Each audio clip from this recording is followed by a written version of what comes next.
乡亲啊，继续来到高雄的盐埕，有一栋4层楼的透天厝，这个厝厝阁塔3层楼起哩，起一间宫庙。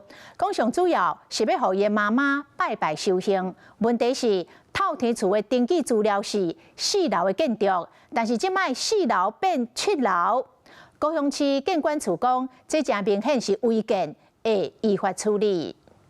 路边这间透天厝看起来甲一般徛家厝同款，不过打头看，楼顶一间厝看起来真特别，竟然是一间庙画。过来看空翕的画面。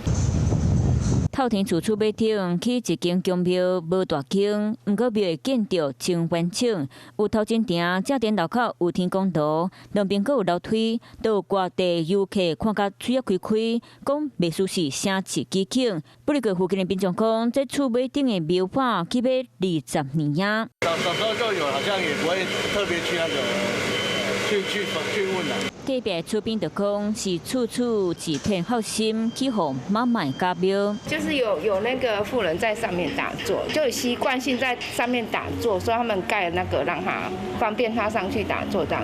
厝主的妈妈坚信太阳神君，处处就伫咧引导厝尾顶去宫庙，互妈妈方便拜拜。 这栋建筑伫咧高雄盐埕区，只是建筑登记的资料是4楼的建筑物。厝尾顶加起的这间庙有3层楼高，等于变7楼花。高雄市建管处讲，安尼是违建，已经伫咧调查所在地底，会摆定4月2日派人去听。 Hello， 我是蒋欣梅。想要抢先掌握最及时的新闻资讯吗？赶快订阅、按赞、开启小铃铛，锁定华视新闻 YouTube 频道。